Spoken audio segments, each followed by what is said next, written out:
If a cry na menyisika, edia ye mefui.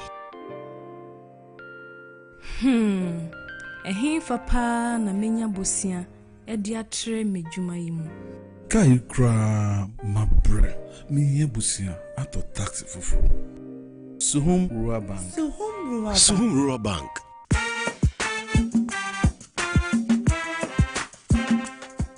Yema kwa baba Suhum Rural Bank. Ye won hye ya hodo bi te se dwadifo abosia, ekokro bosia, susu account. And that's all our savings account. Me bada chain savings account. And the keka ho. Suhum Rural Bank was 03422919896. Now one so what to me aka say. Suhum Rural Bank. Ama ene mayeka owner. Suhum Rural Bank. Enti me pa minie. Suhum Rural Bank, growing our heritage. Hello, Ghana. Payday is here. Stand a chance to win instant cash prizes on Review Scratch for Win. Up to 100,000 Ghana cedis to be won today. Get ready to play Review Scratch for Win to win big on TV XYZ. Stop scrolling and start winning. It's simple. Dial *850*6# on all networks. Choose your card type and select your lucky card for a chance to win big. Play with at least 5 Ghana cedis or more. You could win up to 100,000 Ghana cedis in cash prizes instantly. Yes, you heard right. 100,000 Ghana cedis in cash prizes. Don't miss out on the chance to win big. Dial *850*6# to play it now.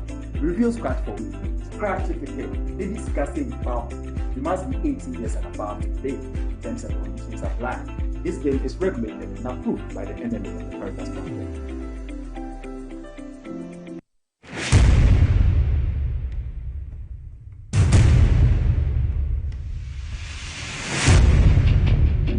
The average human body mass should have at least 60% water for optimal performance in any physical or mental exercise.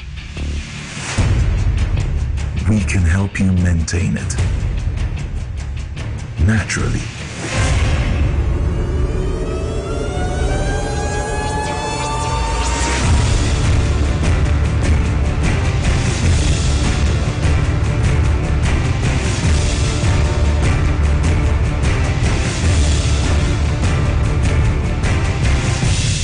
X Natural Mineral Water. Simply natural. For bulk purchase, call 0596 273 546 or 0596 273 547. This advert is FDA approved.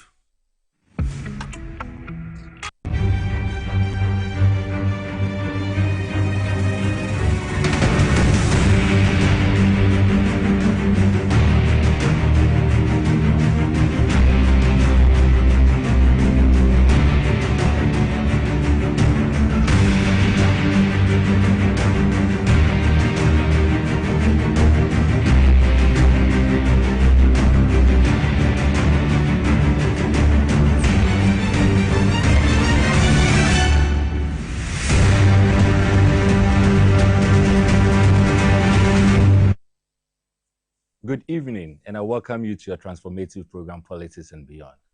I'm your host, Emmanuel Jr., the Chief Crusader Against Corruption here in Ghana. It is so interesting to note that very soon, I mean, not just very soon, but some few days to come, we are ending this year, 2025. And what is so interesting is the fact that today is the last episode in the year 2025, as far as Politics and Beyond is concerned, your transformative program is concerned. And there's really no better way to climax it than to climax it with our father, to climax it with someone I describe as a solid institution when it comes to Ghana's politics. I'm not going to mention the name, but all you got to know is that right after this short commercial break, we'll come back and we zoom into the conversation. The reason why I'm not going to spend my time is the fact that I want us to spend enough time with the guests. All right, so, I mean, my producer has given me the green light that we don't even need to go for a break because there's a lot to talk about. It will interest you to note that since we started Politics and Beyond, This is actually the very first time that I am hosting this program or this episode or an episode with an already prepared questions for my guests. And the reason is simple. Just yesterday into this morning, when the flyer came out, we indicated to the public and to you that share with us the questions that you want to be addressed by our guest this evening. As we speak, as at 6 p.m. this evening, I have received no less than 400 questions. I've received no less than 400 questions. Now, out of the 400 questions, and remember that this is an interactive program, so even when the program commences, you are always at liberty to bring in questions. We've not even gotten to that stage yet. But the pre-questions that has come before the commencement of this program, I've received over just about 400. I sieved it, and I couldn't even go below 100, even with the sieving. And so it should tell you that there's a lot of questions, not to talk of whether or not I also intend asking my guest a question. But since it is a special episode, end of year episode, it will just be fair that I will mute when it comes to my questions, and I will allow you, my cherished viewer, to express your questions for my guest to respond to. So this evening, we are privileged, as I indicated, to have with us an institution, to have with us a leader, to have with us a father when it comes to Ghana's politics and even beyond political terrain. This is someone that you cannot write Ghana's history when it comes to politics. When we are talking about the first 2 or 3 individuals that we want to mention, when it comes to especially this Fourth Republic, you cannot do than to mention his name. I'm making reference to a person who looks like he takes delight in certain records. The longest serving General Secretary as far as the Fourth Republic is concerned. And when I talk about longest serving, not just longest serving in a particular political party, but cutting across.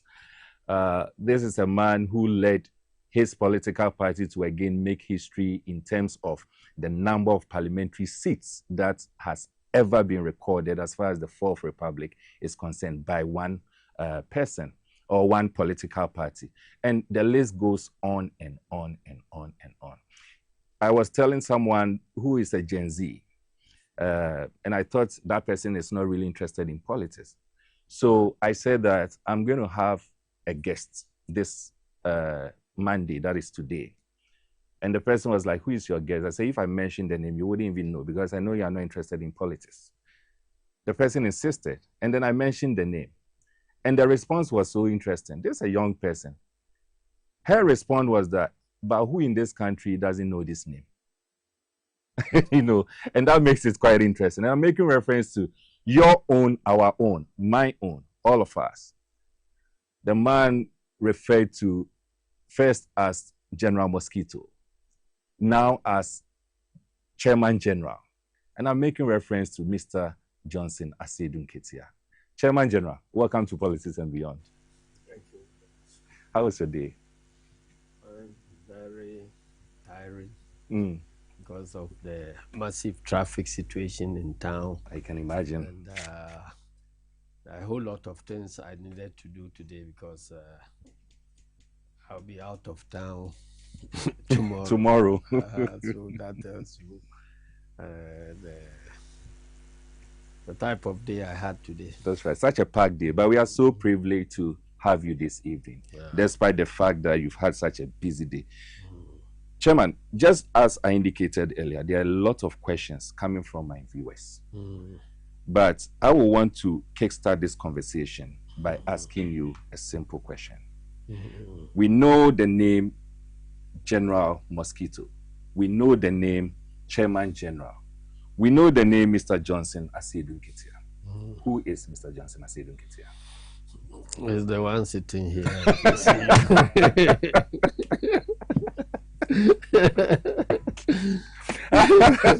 Well, I was born and bred in a small community called Sekwa in the then Wenchi district That is Professor Buzia's district. Okay. And I grew up there. I attended mission schools all my life up to university. And I attended, well, I never went to secondary school. Really? Yes, I trained as a teacher. Okay. And after that, I bought O-level, A-level syllabus from Exams Council, bought recommended textbooks, right, studied in the house and wrote the O-level. And then after that, I wrote the A-level. On your own? On my own, and wow. I gained admission to the School of Administration, now called University of Ghana Business School. Interesting. And so interesting. you did it on your own, without any formal tuition? No. That's quite interesting. Yes, yeah. So then, by way of my work experience, you know, as I've told you, I started as a trained teacher. Yeah. Worked for some time, during which time I was studying for my O and A levels. Okay. And so when I went to the university, those days you need to have a strong grade before you get admission to the School of Administration. Right. So I was surprised that as a private student I was able to make the grade. And so, and I studied business administration. Very well. So after that, I did my national service. Those days it was 2-year national service. 2 years? 2 years. I did 1 year. That's a lot. 1 year at GIHOC. Okay. Ghana Industrial Holding Corporation. Right. In a subsidiary called Ghana Manufacturing Company. Okay. So that was where I did my first year national service. Interestingly, I went there as a marketing officer, and because of the way I did my work, I didn't know that I was exposing my boss, the marketing manager. So why? When I was just doing my work as a professional, and those days it was a manufacturing company. So yes. We supplied to wholesalers, and it took them time to come and pay back. So I had the duty of going around the country and checking our wholesalers and reconciling their accounts. And the revelation created a problem for my boss. I think that people were paying, and it was diverting monies. And so in our records in Accra, those wholesalers were owning us. They owing us. Yeah. And then in their own records, they have made some payments. So it created a problem. So my boss was interdicted. And even during national service, I was made an acting marketing manager. And then at GIHOC? At GIHOC Ghana Manufacturing Company. Right.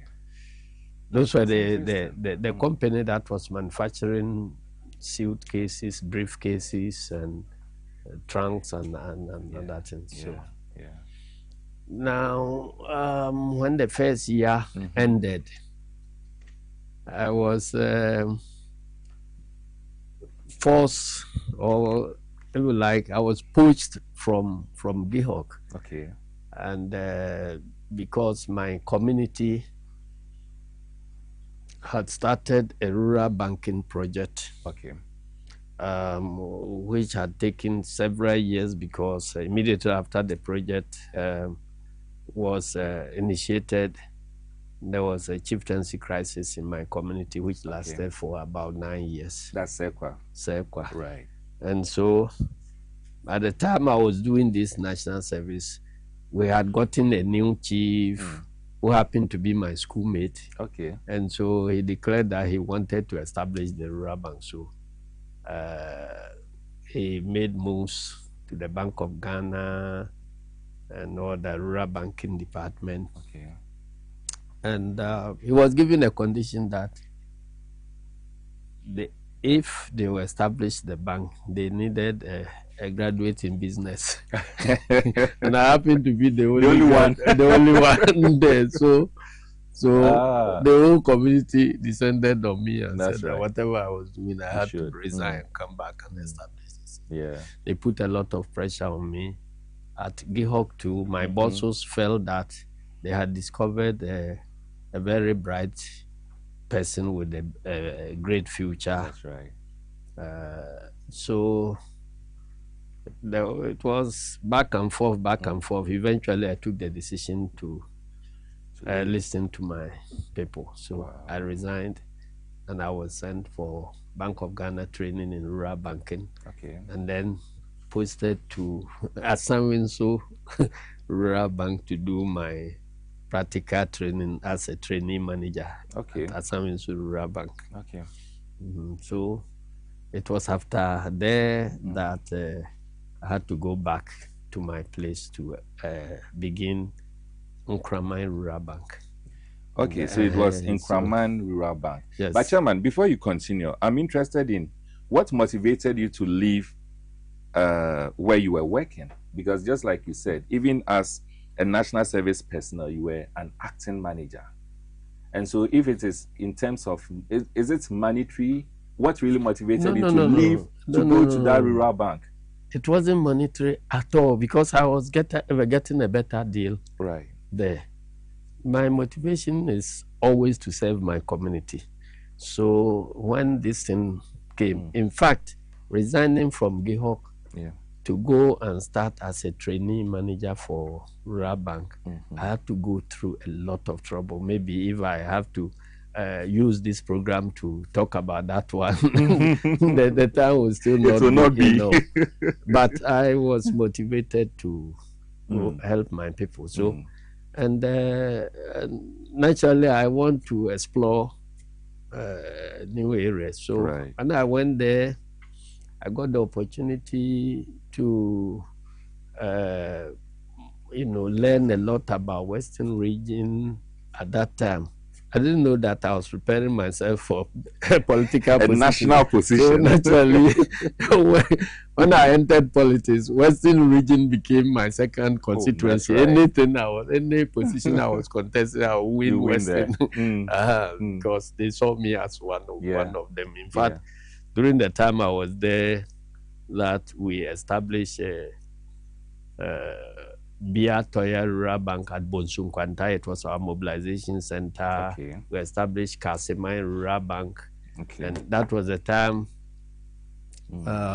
this buying cocoa with aquafood checks started and all that. So I had all those experiences. They were very, very interesting experiences. And so I went back to Sekwa, established the Nkraman Rural Bank, virtually from the scratch. Within a very short time, the bank took off very well, and we became one of the strongest banks in the country at that time. The country, and not even the region. We then established branches of the bank, established consumer shops, workers' consumer shops, and selling television sets, motorbikes, bicycles, bundle mattresses on credit to workers who receive their salaries through the bank and so on. So it was from there that the district assembly concept was introduced.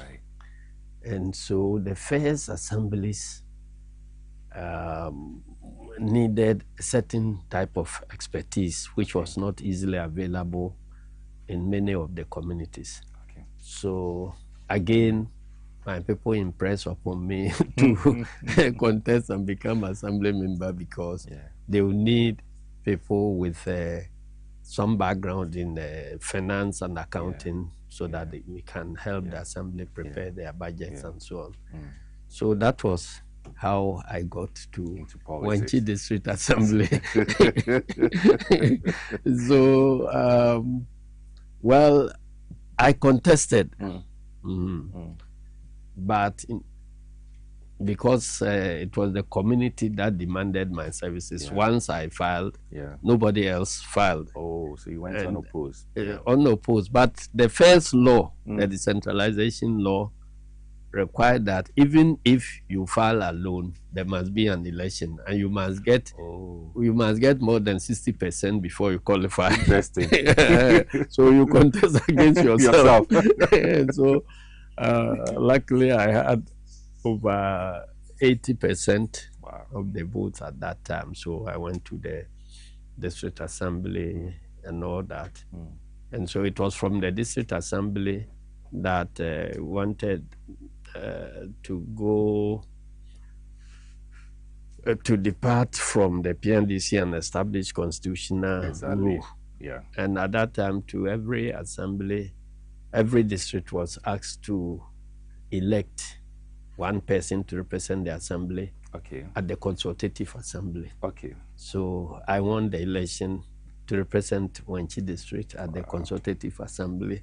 So gradually I was departing from the business side and moving into the political public life. To the politics.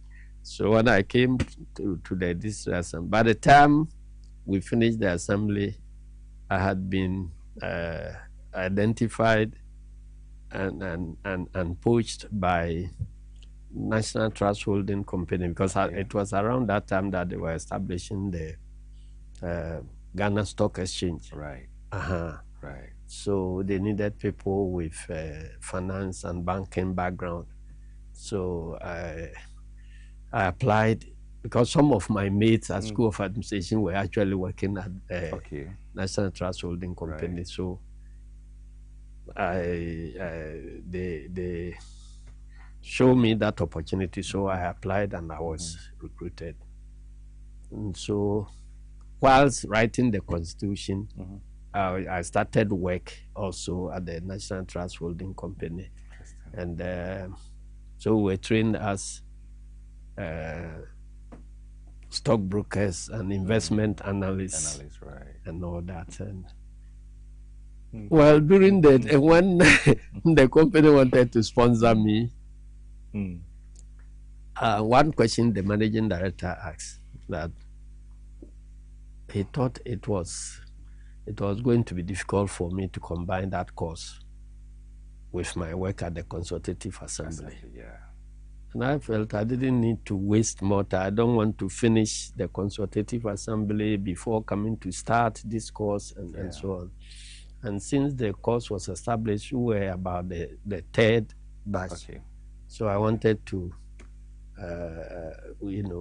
get on board as quickly as possible. So I assessed myself and realized that I could combine. So I combined the two. You go to the assembly in the morning, and when you close, then in the afternoon, I attended the training course. That's interesting. So by the time we finished the assembly, I had also passed this one. Fortunately for me, the day we were graduating, I was named as the best course participant, the best trainee for all the 4 modules, and also the best ever since the course was established. And so it put me in a very awkward position, because my managing director and co did the first course, and then the next level management did the second course, and we did the third one. And they say I was over from all of them. So it created a problem for me. Yeah. But my MD was very, very, pleasantly surprised. Right. And he was very happy that, well, if they are naming the best stockbroker and investment analyst from his company as a stockbroking company, then that meant that he will attract business. Exactly. Lo and behold, we started attracting a lot of clients and so on. And when I was being suggested to go for further training outside, there were suggestions that whether I could go to Johannesburg Stock Exchange, or New York or Nairobi, and that was where the discussions were happening. So just around that time, we had finished the constitution. I had gone to Wenchi district to lead the campaign for the referendum for the approval of the constitution.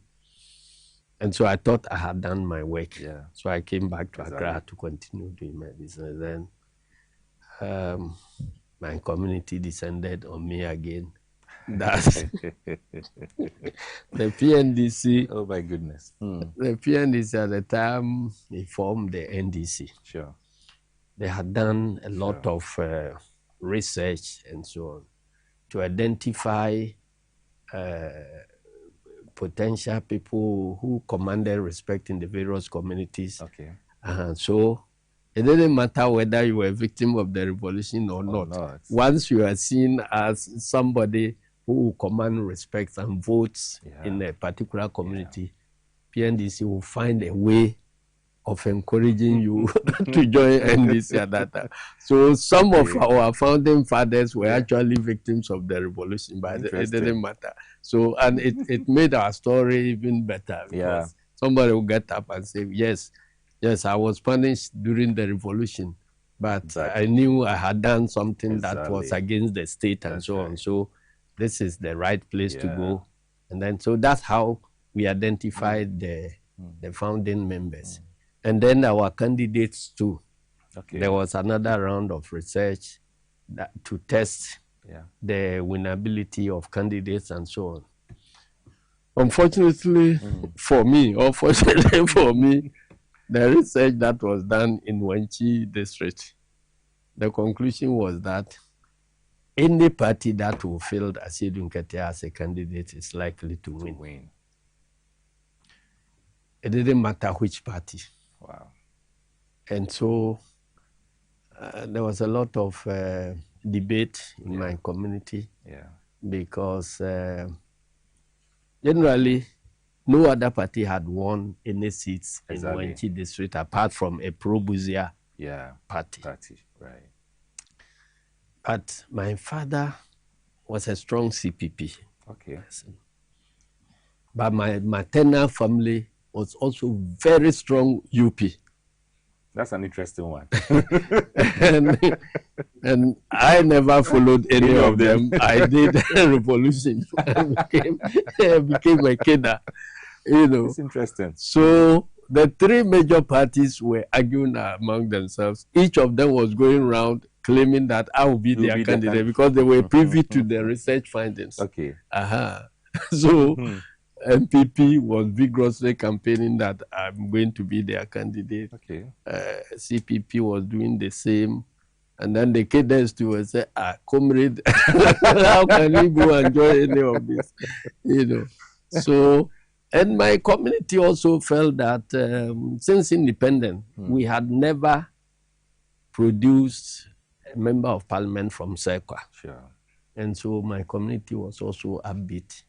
Trying to get me to contest. So they mounted pressure on me. And somebody who thought he has hit a jackpot and was going to make it big in the business and investment field. They came after me again. This happened at the same time when discussions were being done as to whether you should go to Johannesburg. Yes. That was from my and then my community, and then the political parties, and then the regional secretary. The ministers were called secretaries. The regional secretary of Champon, people like Kwabena Chire, Cecilia Johnson. They also assured everybody that they will put pressure on me to come and contest on NDC ticket. So, but NDC was naturally my home because whilst we were at the consultative assembly, we formed a cell which later grew up and joined other cells established outside to form the NDC. Inside the consultative assembly, we formed what we call the front. The Front. The full name was the Revolutionary Front, but we covered the revolution. The revolution and decided to do the front. The front. Our leader was Guzitano. Oh, Guzi. Yes. Oh, that's interesting. Oh, okay. Guzitano and Papa Datsun and so Guzi was also part of the Consultative Assembly, or he was just part of the cells that were being formed. Yes. How did he become the leader? Oh, he was, the PNDC appointed cadres, a certain number of cadres, and right. He was one of them. Okay. And Cecilia Johnson and co. Okay. And so, and he was also a link between the assembly and President Rawlings's office and so on. So he led this formation, and we all came, myself, people like SP Adamu and all that, we were all there. This guy who just died, Sampi Yale. Yes. Oh. Yeah. Uncle Sam. Yes. So we formed this one, and we're meeting in the night to try and figure out, because we know the Buzia Dankwa people also had a cell. Okay. In the Consultative Assembly, and they were scheming to find a way of either disqualifying President Rawlings, Chairman Rawlings at that time, if he chose to contest. Right. Okay. Or making sure that after the promulgation of the Constitution, he'll be arrested and punished and all that. So they were scheming, and we were also counter scheming and so on.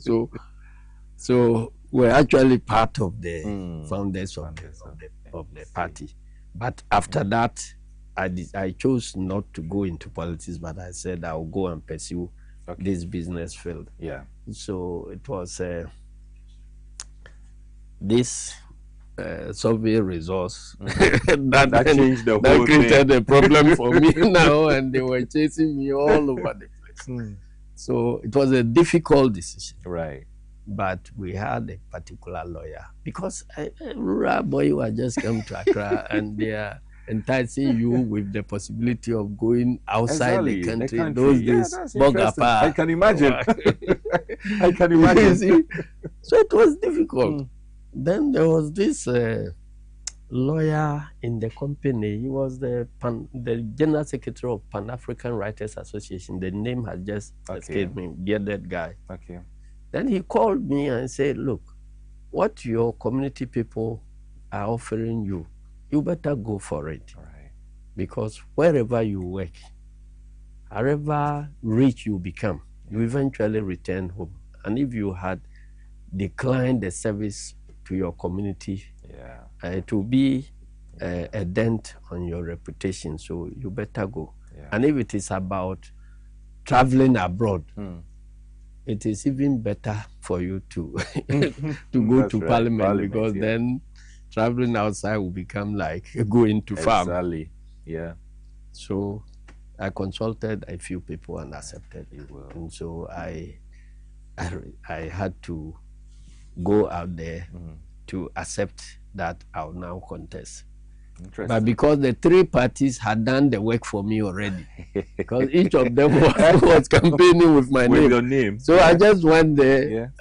In the community I entered, the first question, which party are you contesting? Is all the I say NDC. They say, okay, we are finished. Then they start their jubilations. So that's how come.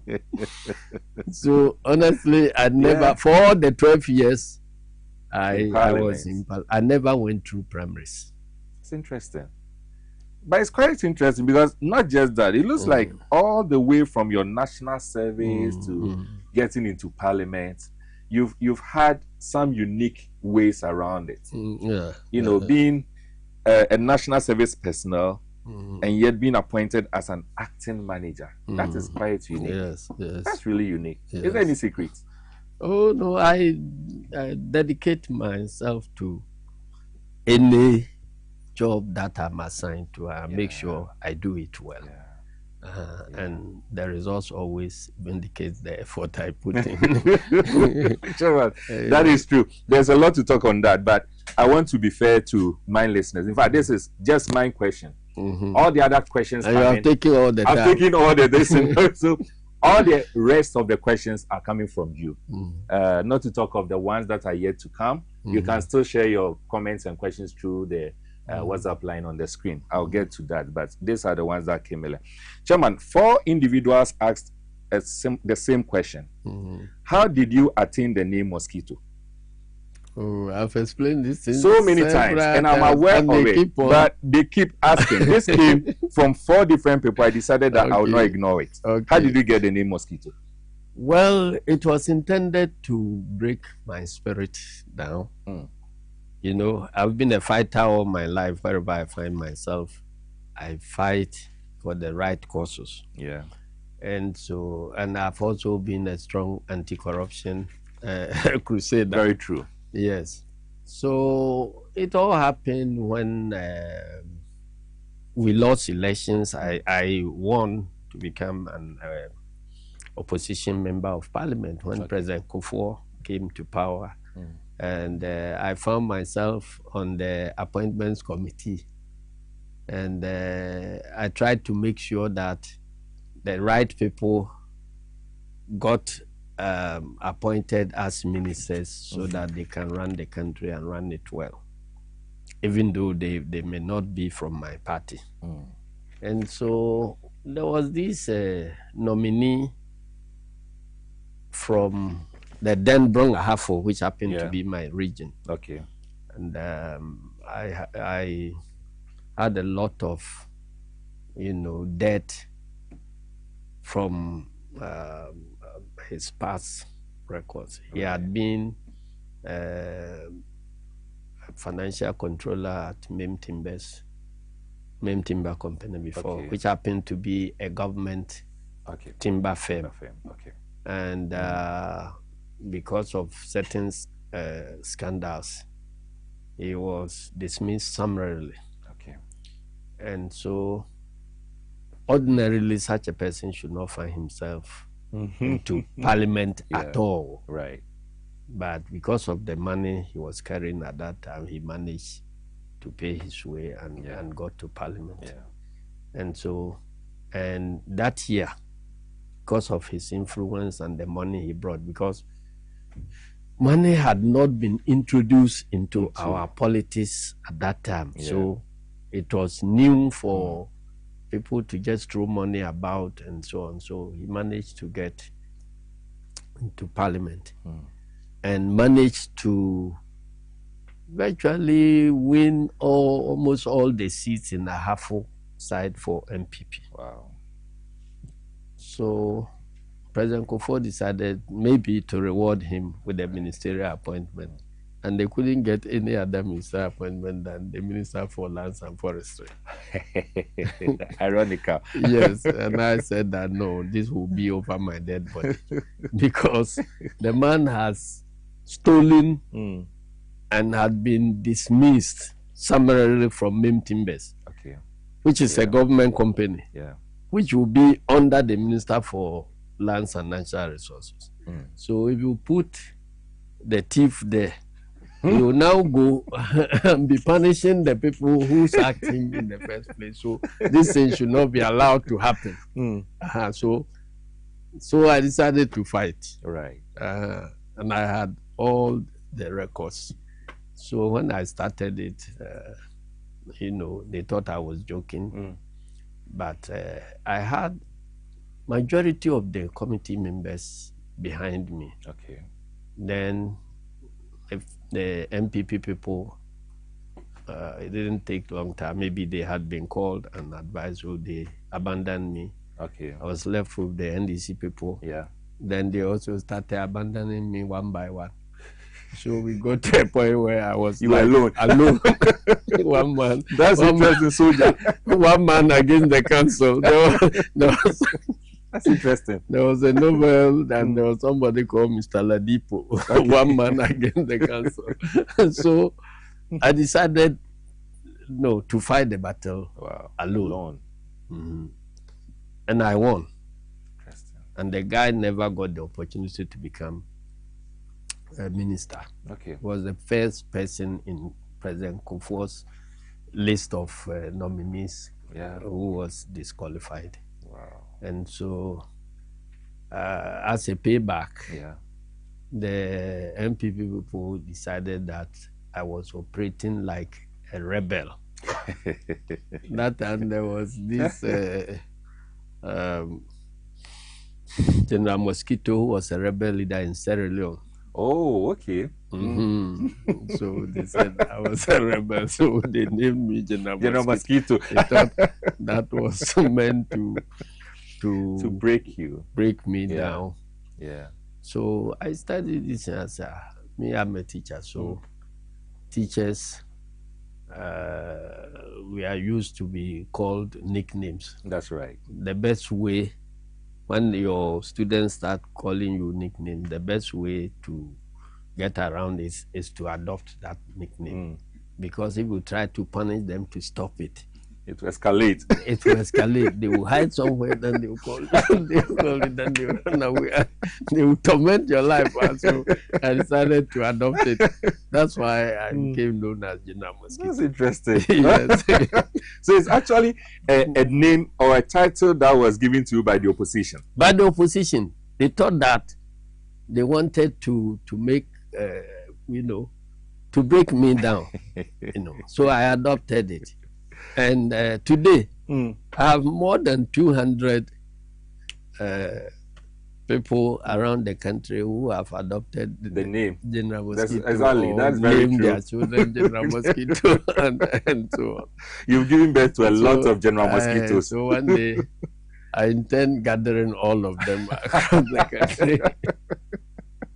And then you are going to have a General Mosquito celebration. Yes, one day I'll do that. Right, Chairman. So, talking of getting the name Mosquito, I will want to tie it in with some few questions here because it is based on Parliament. Yes. So, this person he wants to find out, we are ending the year. Yeah. What is your assessment of the majority in Parliament?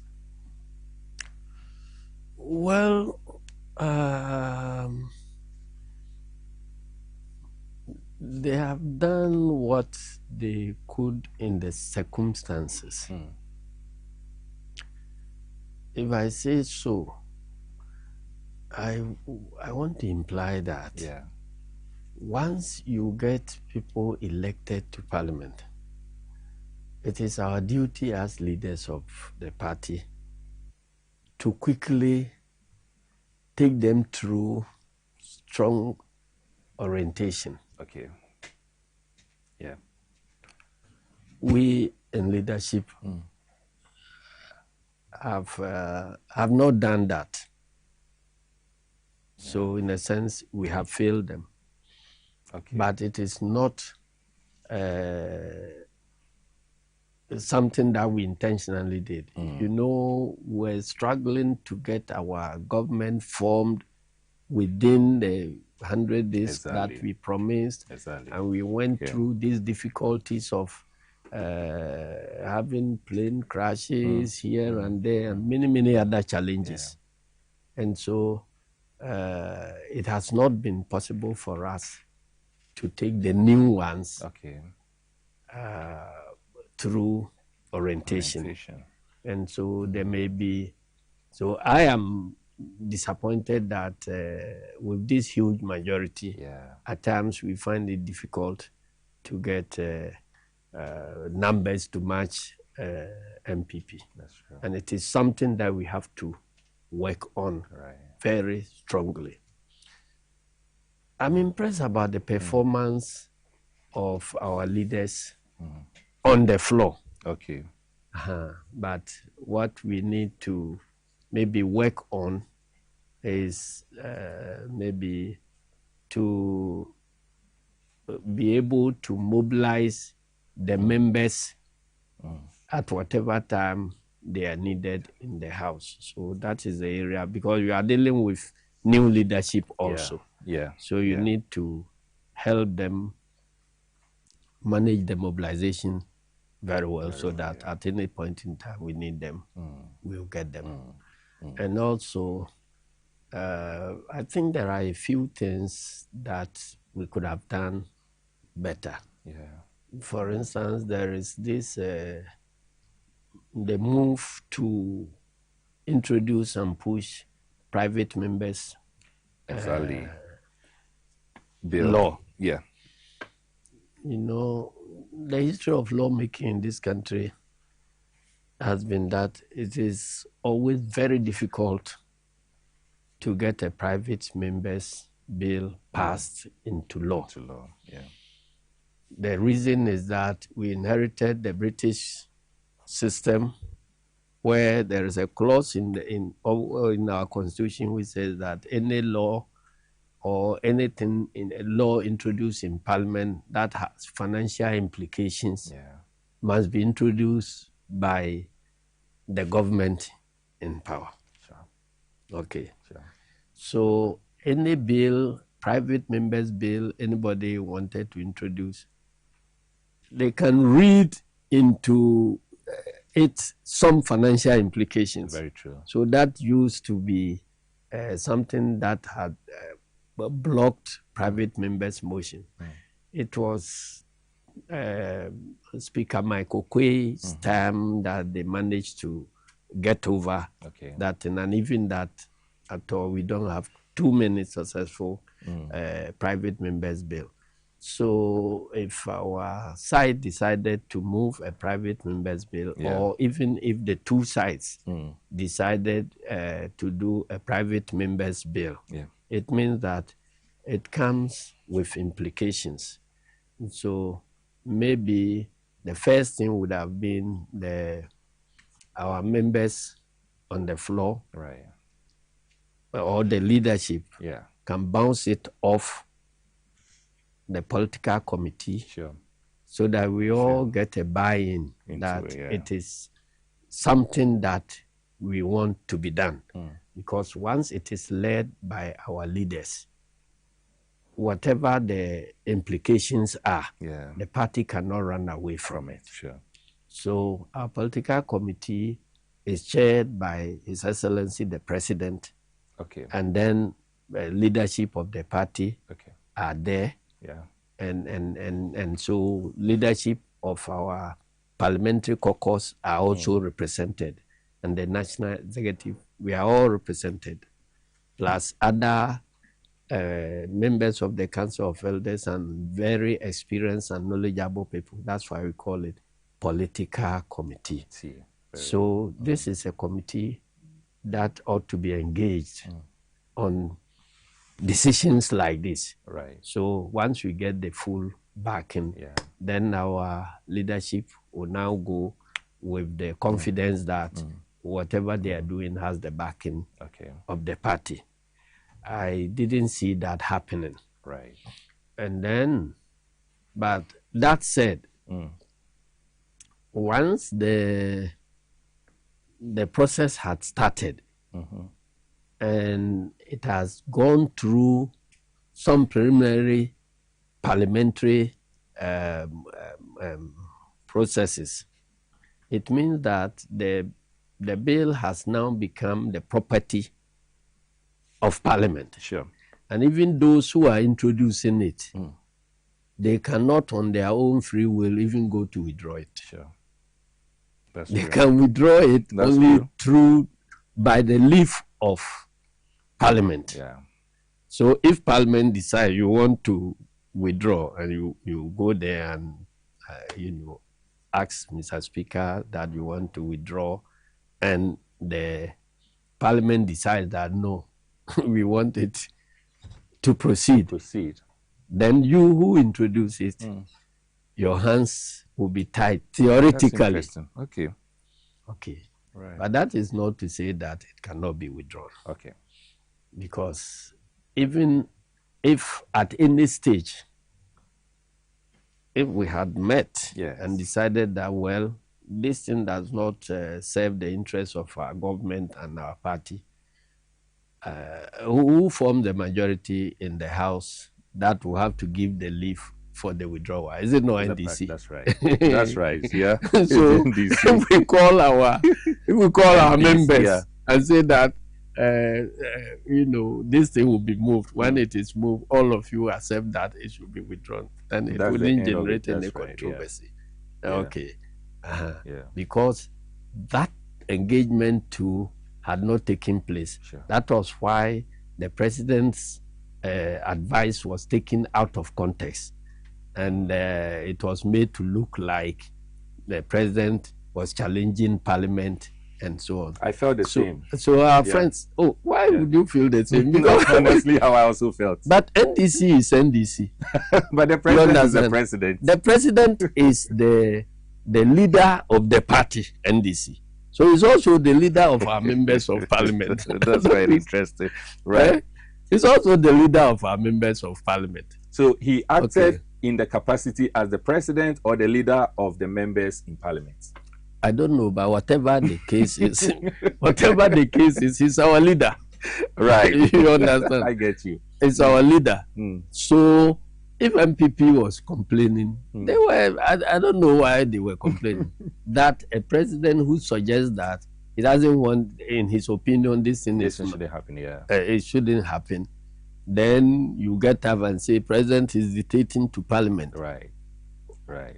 If the President decides to dictate to Parliament, it will be worse than this. Right. Because every party in the parliamentary system, we have something called the whip system. Sure.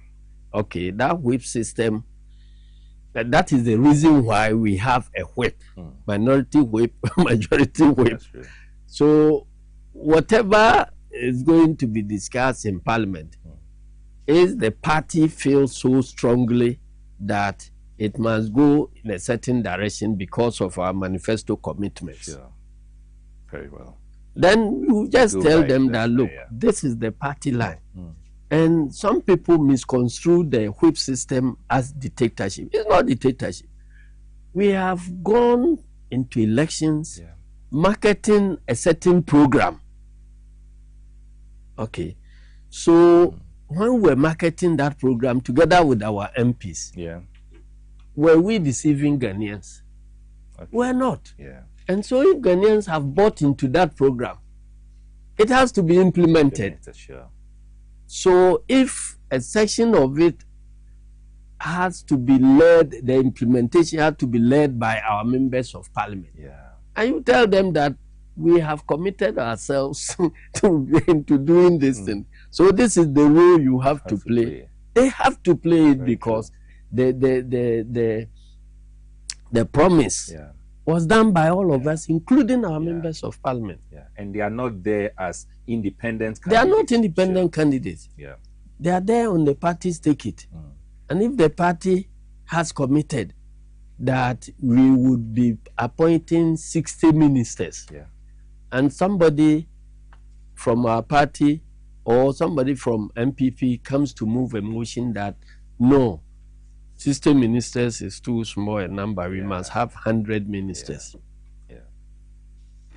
Should I sit there as national chairman to say that, look, they are independent, they should go and vote the way they like, to change it, to compel us to appoint 100 ministers? You go and then remind your leadership in parliament that, look, this is our manifesto. This was what we committed ourselves into doing. So everybody must toe the line and let's get it done. You know, so the whip system in parliament, we have 1-line whip, 2-line whip, and 3-line whip. When it is 3-line whip, it rocks the foundation of your core principles and promises as a party going into elections. So that one, we have all promised Ghanaians that this is what we are going to do. So if we have to remain credible, we have to do it. And we must do it together. Okay, so you just send signal to your leadership that no, you are going contrary. And it will affect us very well. But beyond that 3-line whip, there are others where it is rarely used.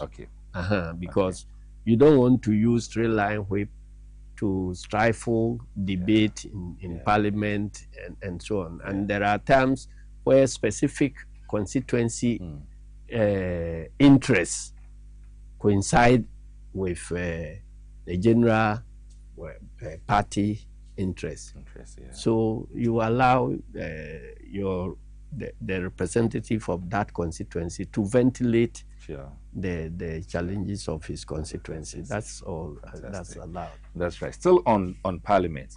This one says, what is Chairman's assessment of the minorities' performance so far? Well, I think that minority as a whole, I've heard some very interesting and sensible debates coming from the minority side. Some of their positions, I've admired some of their positions, but there are other positions, with all due respect, that doesn't make sense at all to me. You know some of them? You want to share some of them with us? No. And so, and the general conduct, I mean, there are things they do. If I was their party leader, I'll condemn. I will not allow them today, because you see, in minority, what you want to do is to try and win the population to your side. Okay, so you must appear, you must have some minimum credibility by the way you conduct business. But if you are seen to be doing things that are not serving any purpose, apart from being of nuisance value, then you lose that credibility. And if you lose that credibility, it will be difficult for you to get the population behind you. If you don't get the population behind you, how do you win elections? I don't want to go further because I don't want them to win the next election. but talking about they not winning the next election, there's this question that also came. It says that, can you please ask Chairman General about his expectations from the NPP's flag bearership contest? My expectations? Yes. What do you expect? I don't want to expect anything. If you are asking me as acting national chairman for MPP, then it's a different story. But if you are asking me out there, now, but how are you combining it? Now being an acting national chairman for MPP, and being the chairman for NDC, how are you able to combine these two? In fact, I'm going to add the UP because because people from Wenchi have we have shares in that tradition. But Chuma, there are a lot of people talking about how, of course, there seems to be a vacuum when it comes to leadership, internal leadership in the MPP. Now, people are also talking about how they are even conducting themselves in terms of having first the flag bearership race before coming all the way down. Do you think it is the best approach? I mean, speaking not necessarily as an NDC, but speaking as an institution when it comes to Ghana's politics. Well, I raised concerns about it even before it was formally adopted, when they were debating it. I raised certain concerns. Maybe they amended their ways in order to address some of the concerns I raised. Because the first concern was about mandate. I raised the issue of mandate because if you have branches which were elected at a certain point in time before you elected constituency executives, and then came to regional and came to national before you did the presidential primaries. Yes. And you are now going to skip everything and begin at the presidential primaries before you come down. Yes. The delegates, some of whom are your party executives at various levels, if their tenure had ended, and instead of starting to renew their mandate from there, and you ask them to go and vote for the presidential candidate, then the branches are voting without mandate. That's true. So who are they representing when they choose a presidential candidate?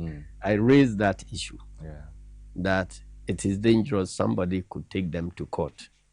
So when they attended their national meeting, somehow they came and fixed a date which will still make the mandate of their branches unexpired. Unexpired, that's true. But it still has not cured the fundamental challenge. The fundamental challenge, because immediately after voting for their presidential candidate, their mandate will expire.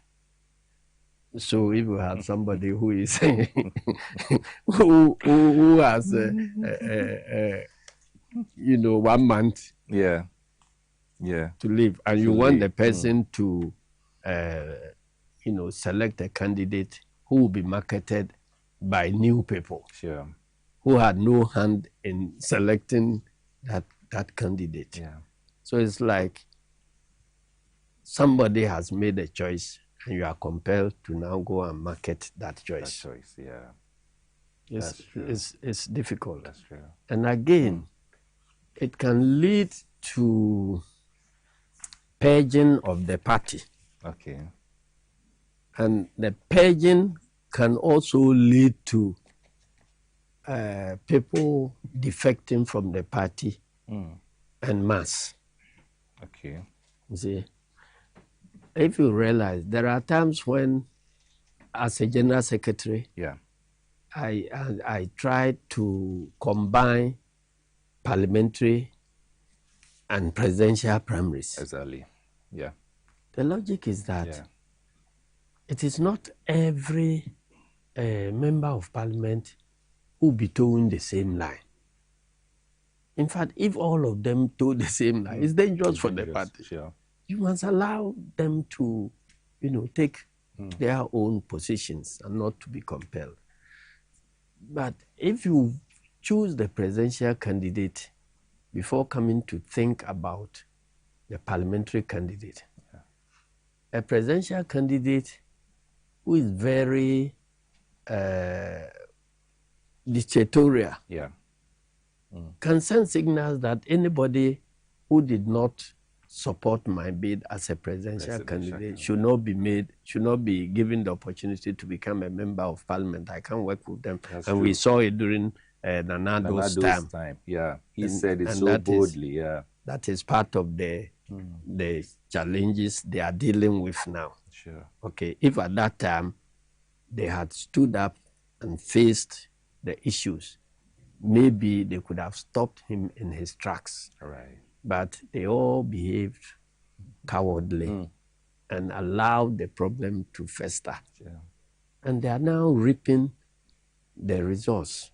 But the one who created it is no longer a president. He's sitting somewhere in retirement. He may choose to comment or not to comment. That is true. You understand? That is very true. Yeah. So it can lead to purging, where. So in many of our past elections, when I was general secretary, I pushed for presidential and parliamentary to be done at the same time. Okay. So that the one who will win will not have the opportunity of weeding out the supporters of his opponent. Right. You see, so you can contain everybody. Everybody, yeah. Yeah. And if you start from the branch, you get your branches intact with the supporters of everybody, constituency, regional, and even national, before you go and do presidential primaries, for you to determine who the winner will be. So by the time you get the presidential candidate, the supporters of all the other contestants would have been in the party already, and you can't sack them. So all you need to do is to consolidate the party and prepare for elections. So that is one big challenge they are likely to face. Very well. Very well. Chairman, the program is becoming so exciting. Let me be quick with the questions. So I'll read about 2-3 questions at the same time. So this one, it revolves around the Constitutional Review Commission's work. What is General's view of the work of the Constitutional Review Commission? Then this one says, what does he agree to the presidential tenure being moved to 5 years?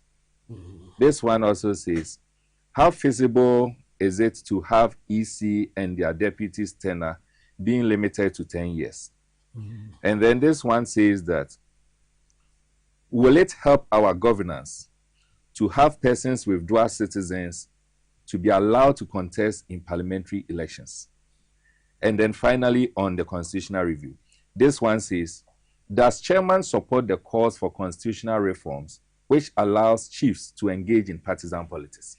So if we can put this together. Don't know how I can remember all the questions. I know, but you see, I support constitutional review. Yes. Because every law is made for a purpose and to deal with emerging challenges at a certain point in time of the life of a country. So having operated the Constitution for over 30 years, I think that some of the articles and clauses have been tested. Some have proven useful, others have proven challenging. So I think that it is time to review the Constitution. And in fact, the review is overdue.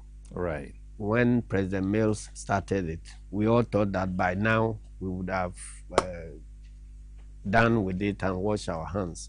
Unfortunately, the MPP, which promised in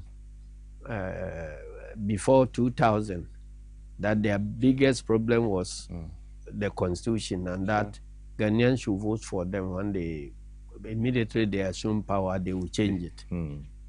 And later, for us to be told by Nanado that it was too early to change the Constitution. I was surprised. Nanado has run this country with some contradictions, because some of us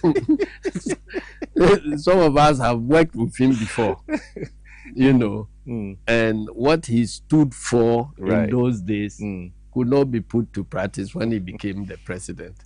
And so he's my friend, but each time I meet him and he asks me why I'm still attacking him, I tell him I'm disappointed in him because we all followed him at a point in time, knowing that he will, whoever gets the opportunity to become the president will implement what we believed and preached. At that time, I was with him in the People's Movement for Freedom and Justice, that fought military regime. I was with him in the first political party that I joined was United National Convention. He was our general secretary. I was a constituency organizer. And so then all the things that we have preached, if at least one of us gets the opportunity to become president, should be seen we expect that you implement them the same way that we had demanded that earlier regimes like military regimes and others, we implement them. And so when we lost in 2016, it was hurting. But I had consolation that, after all, Nana has won. So at least some of the ideas that we believed in and fought for together, at least there will be an opportunity for him to implement them for the betterment of the country. And then that was where he failed me. It went off. So, yes. First of all, I would have suggested that maybe it is yet to happen. Right. But we still have survivors from the Consultative Assembly, members of the Consultative Assembly. So I had suggested to some of the members that wouldn't it be a good idea if we could put ourselves together to engage the Constitutional Review Commission, so that there are some of the things that we debated and or introduced into the Constitution, which has certain foundations. Right. So if we engage, they may be able to appreciate the background to some of the things better. And then we ourselves can look at some of the clauses we put there to deal with the emerging challenges at that time, and to see, to assess whether they are still valid or ought to be changed. Sure. Sure. The things that you have been talking about, I don't know whether they have presented their report fully, and we know that this is contained in, or that is contained in, or they are just debating points that people are asking me.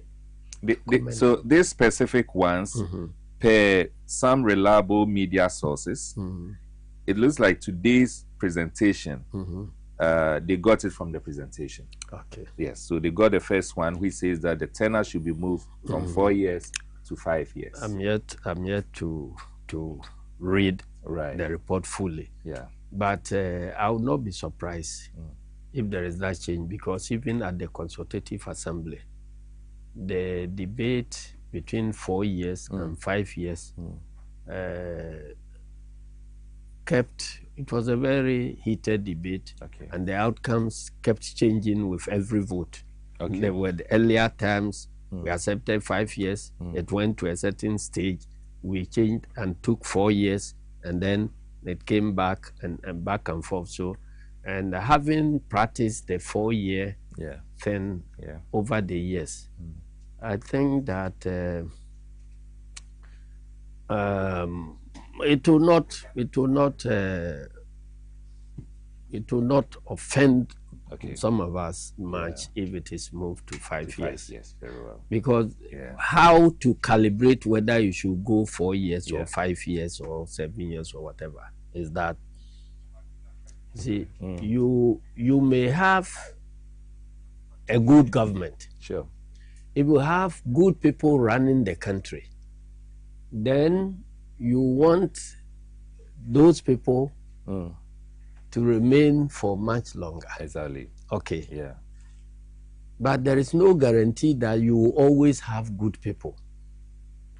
So you may end up with very bad people. Sure. And you want them to remain there for maybe only 2 years. So that the country can get the opportunity to move them out. So it is these two forces that meet to determine the length of the tenure of a government. You don't want the tenure to be too short so that you cannot get a full benefit from a good government. And you don't want it to be too long so that you suffer the damage that will be caused by a bad government. Right. So that is how you fix it. I'm sure at the time, some of the considerations that came was that we had been under unconstitutional rule for quite a considerable number of time. Yeah. And there was so much pressure from outside that we, Rollins must go, somebody must come, Rollins must go, somebody must come. So maybe you don't want to make the term too long such that people may not have the patience to wait for elections to get a new leader. Okay. Yeah. And so maybe that was what influenced. There was also a third proposition that sought a one-term longer tenure, like say 7 years. Exactly. I've heard that conversation. You have it in Chile. Right. You go there once and that's all. That too has its drawbacks. Sure. If you put somebody there for 7 years and he wants to finish the country, by the time he will finish and then leave, he will be stuck in another country. That's and you will be finding it difficult to bring him back. Interpol will not be able to bring him back. Because from day one he knows that, look, this is a rented country I'm operating in. So when I finish, I'll relocate to my proper country and remain there and never come back. You see, so the debate is around those things. Now, when we come to the issue about chiefs' participation, very politics. important. Yes, very important. In fact, we, a group led by some of us, we put that in there to bar chiefs from participation. Okay. And I still strongly believe that that clause must remain. Chiefs should not. No. Okay. You see? And what's the reason? The reason is simple. We took the history of the country, the constitutional history of the country. Yes. We realized that the chiefs have never been barred from participating in politics. So the chiefs were active partisans in the past. Some were CPP, some were UP, and so on and so forth. And we had not developed that democratic culture that allows governments to tolerate people who are against them. Right. So in the early stages, anytime there was a change in government, then the next thing is that there must be a change in the occupants of our stools, many of the stools. Okay. So then another government will come. Then he will also come. Yeah. You know, when the history of this Boko crisis was narrated by Otunfo, yes, if you listen to him, you see that it kept changing. When this person comes to power, then they say, this is the person I support. If this person comes to power, this is the person. Yeah. So we looked at all these things and said that, look, we are also going, politics is divisive. Sure. Partisan politics is divisive. So if we divide the population, and there is no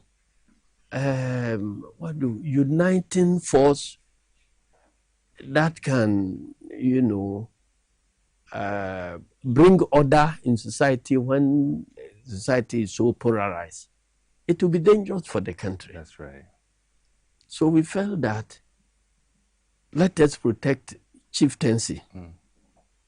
Let chieftaincy play a role of a stabilizing force in our society, a unifying force in our society. Sure. Because every politician, every intellectual is a subject of one stool or the other. Right.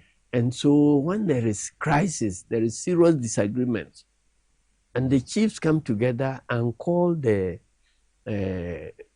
warring factions, they will be able to exert their influence on the politicians, and we can bring order and stability in the society. Very well. Yeah. Number two, from practice, you see that chiefs in Achim, chiefs in Bron, Wenchi, and other places, you have a set of CPP chiefs, set of UP chiefs. And so when there's a change in government, in Wenchi, where I come from, yes, our chief was deported from the community completely to Western region. Wow. Interesting. Because the government he supported had been removed. Oh. Yes. In Achim, it happened.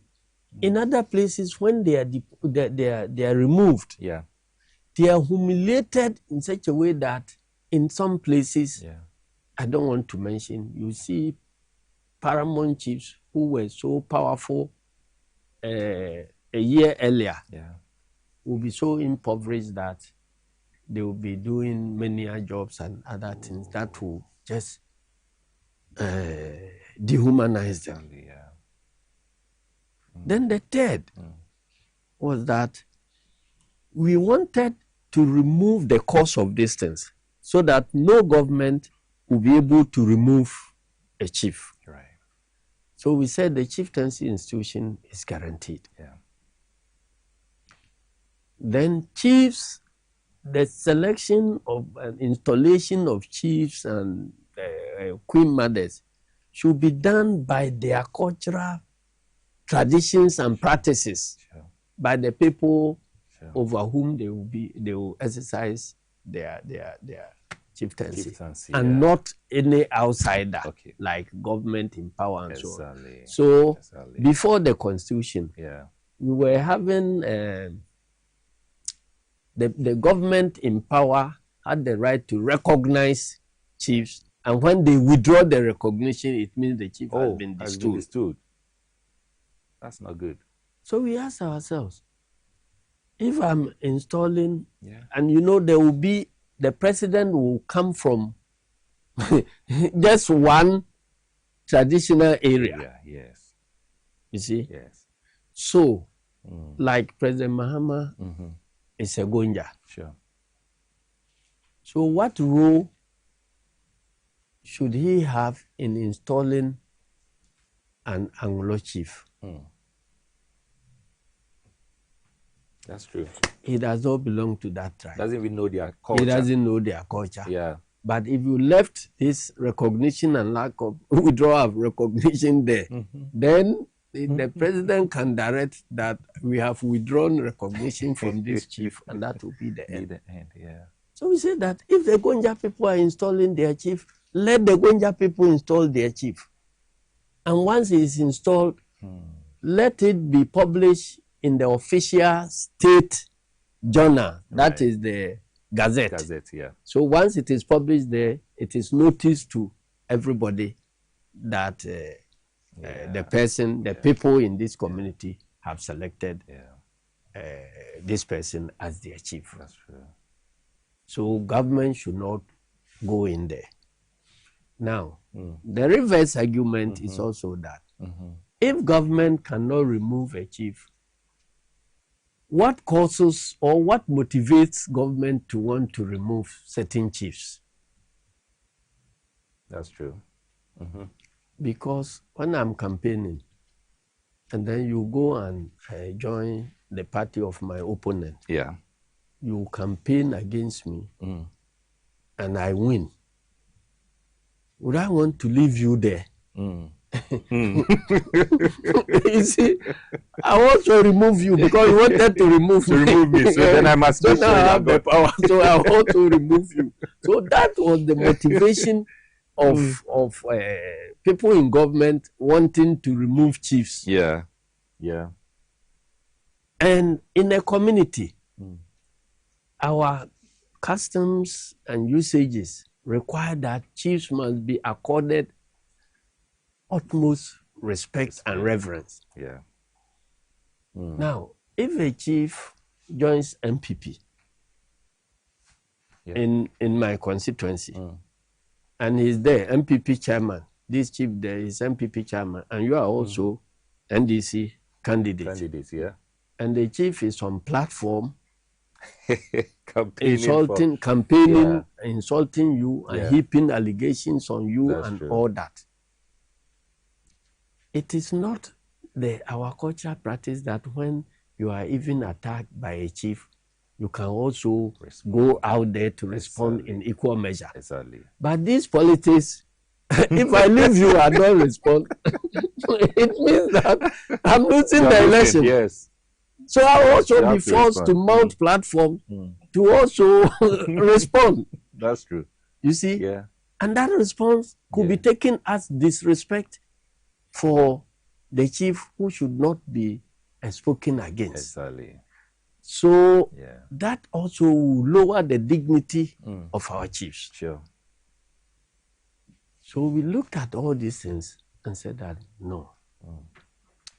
Let the chiefs be protected from partisan leaders of the country.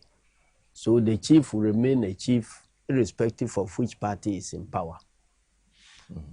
So that they can serve as our traditional leaders and serve as a pillar in our peace architecture and all that. That's right. And finally, first we restricted it to paramount chiefs. Right. Then later, there was an argument that, well, paramount chiefs don't lead people to do communal labor. It is the smaller chiefs who lead the people in the communities. Yeah. And they need the loyalty of all the citizens, irrespective of their political affiliations. Sure. So if the chief says that this is what this community must do, he must command the respect of everybody to follow him. So it is not at the paramountcy level that this thing is done. So even the smaller chiefs must be included. So we added it. So I still believe that it can be done, even though some chiefs have flouted it. It hasn't created so much problem with us. If we open it, it will be dangerous for the country. So the chiefs, some of the chiefs are saying this thing, is taking their right to contest elections, and nobody is taking your right. They say this is one position. Once you are in there, you can't do this. If you want to go and do it, then leave this one and go and do it. That's right. Because we have bad the security, members of security, we have bad judges and all that. Why are they not talking about their right to vote? Exactly. Okay. So if you are a judge and you want to do politics, resign and go and do your politics. If you are a soldier, you want to do politics, resign and go and do your politics. But you have a right to choose which work you will do. Want to do. Yeah. But the work has rules. So if you want to operate in that area, you go and operate it. You can't go and be selling pork in a mosque. Chairman, that's really true. In fact, our time is up, fast spent. I will come to you to give your very last words, especially as we move into the festive period. But it will just be fair to read one or two messages from the over 100 messages that has come, the new ones that have come. I see. Chairman, I think that's interesting. Hello, Mr. Host. I'm called Isauku. Please tell General that he will be the first president for the new 5-year term proposed. May General rule for long. Okay. Please, please ask Chairman General the fate of his constituency election directors who are struggling to make ends meet and the maltreatment from some constituency executives. Please forgive me. Forgive me. Let me take the very last one. If someone is appointed as a NADMO coordinator because he's a constituency organizer, does he have to resign that NADMO position before contesting the next constituency election? 2, can a person with a criminal record contest for any constituency position? And if not, what kind of convictions disqualify a person? Well, these things, I want to reserve them for my general secretary. Very well. because I was engaged in these things most of the time. Yes, so as a national chairman, I don't want to. I agree. So I mean that is what chairman when is I'm saying. on the field and the specific issues come, we will address them. Okay. Chairman, there's one other. This one, if I don't read it, it says that please ask Chairman General Mosquito, what is the party doing for the maritime falcons in the ports? I don't know which one it is and what that one means, The very, very, very last one. Please ask my chairman. Okay, why constituency? Chairman says this particular one, the General Secretary will take them. I don't want to deny. Honorable Asiedun Ketia, please, when are you going to recruit workers at the various ports for the 24-hour economy? Okay. Chairman, your very last words. The messages are so much. And honestly, forgive me, viewers. Yes, Chairman. Well, the process for the recruitment has been ongoing for some time now, and we have started the 24-hour economy at the ports, but we are moving gradually because there are things that we need to put in place before we can get everything fully, because even lighting and there are other things that we need to fix before we can work in the night the same way. But we have started 24-hour economy in our ports, more than 3 months now.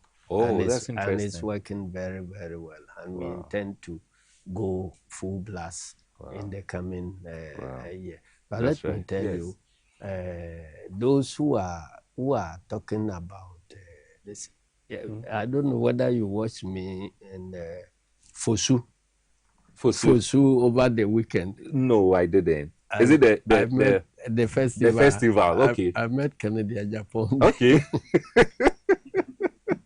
How did it go? That's quite an interesting one. It was upbeat. Oh, General Mosquito is my friend, but I'm going to beat him to become the president of this. So when it came to my turn to speak, I said, why are you creating a problem? You are like behaving like Don Quixote, some mythical. Right. He creates problems. Yes, he creates his own imaginary enemies that's true. And fight them. That's right. Defeat them and declare victory for himself. So Ken, you have a showdown to do with concentrate within your party. Go and concentrate there. Who said that you will be the flag bearer of NPP in the first place? Yeah. And we haven't started anything. Process, Nobody has filed anything. On what basis are you assuming that I am the flag bearer you are going to defeat? So go and concentrate on your work and leave us and we are creating a problem, And these days, I hear many of them when you are speaking, if you don't do this, we want somebody who can beat Asiedun Ketia. Yes. NDC hasn't chosen Asiedun Ketia. That's quite interesting because everyone is talking about that. MPP, they have a way of setting their own agenda, you see. Anytime in the past, they want a general secretary. We want somebody who can beat Asiedun Ketia. And some way, somehow, they want to use me as their standard always. Yeah. But is there a challenge? There are a lot of things that are happening, but I don't want to predict who the winner will be in their contest. But let them go and do their showdown and leave us out of their showdown. But Chama, when is the NDC presidential primaries? I mean, per the timetable, when will that be? No, the timetable we have established does not include presidential primaries at all. Okay. But we have a constitutional deadline. That's right. When we are in power, we select our flag bearer 12 months before the next election. 12 months before. When we are out of power, we are in opposition, we select the flag bearer 24 months, at least 24 months. Okay. So those are our constitutional.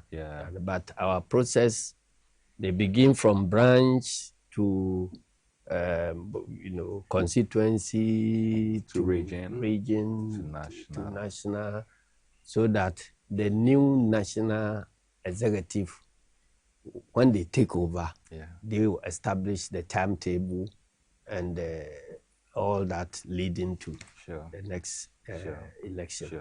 So now the current executives, whether we will retain ourselves or not, because we are operating under a different time frame, political time frame, we cannot establish timetables and regulations for the presidential primaries. That makes sense. That makes a lot of sense. Because the new national executives who will do that. Even if we are all retained, then we will be a new national executive with a renewed mandate. Then that we will then set. Chairman, there's one trend. Communities will always call you, and you've always been serving. It looks like the community, including the MPPs, are calling you to be the flag bearer of the NDC. Doesn't it look that way? We are not there yet. I know, but doesn't it look that way?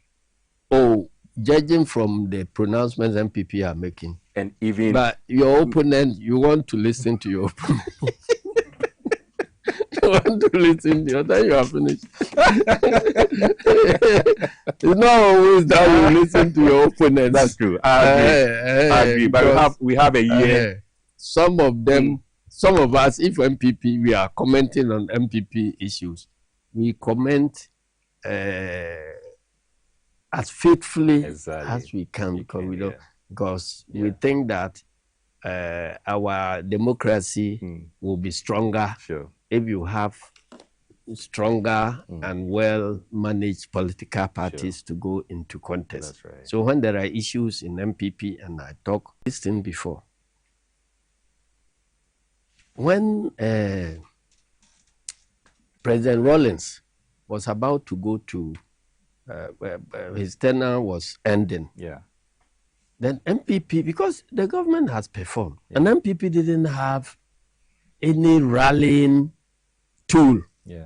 So they started saying that, look, this soldier man, he will hand over, he will hand over.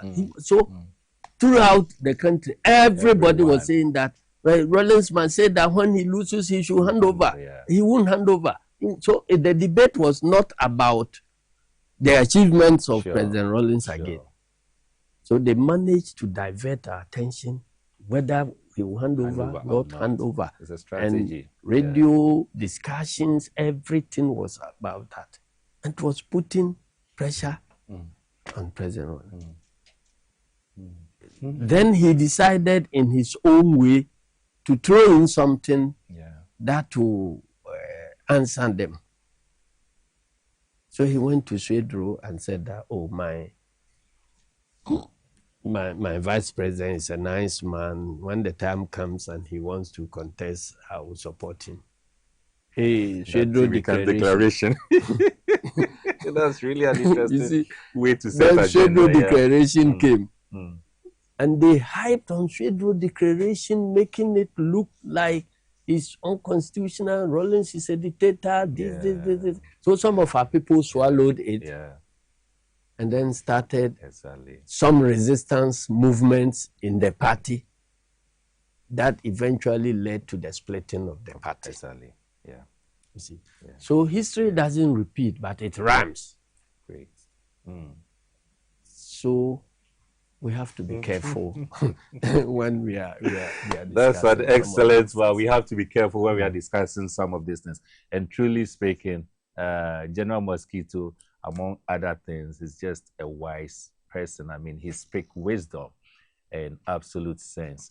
All too soon, this is where time will allow us. We've really gone beyond, but you agree with me that this has been super, super, super exciting. I want to apologize to the numerous messages that I could not. In fact, the next time we are hosting General, I will make sure I won't request for pre-questions. You know, if not, we may end up writing a book, an entire book with the questions. So all too soon, this is where time will allow us. Remember that we are moving into the festive period.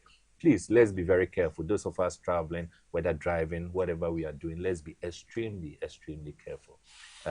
Chairman. Yes.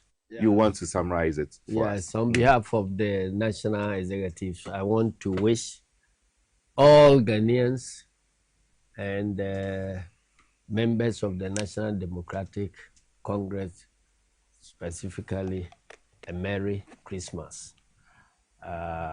We've gone through a fairly successful year, and it's not everything that has gone well, but at least the verdict coming from the masses is that we have done well. Both NDC and other party members and Ghanaians in general think that this year has been better than the immediate past years. I would like to also say that it is not all the expectations of our rank and file that has been met, and it is natural because as we strive to reset the country, there are certain things we cannot do the same way that MPP had done. And so we must always, even as we grieve that we have not gotten what we wanted under President Mahama's government yet, we should always remember that we are carrying the burden of resetting the country. We all went through the trenches, promising Ghanaians that when we come, we will do things better for the conditions, their conditions to change.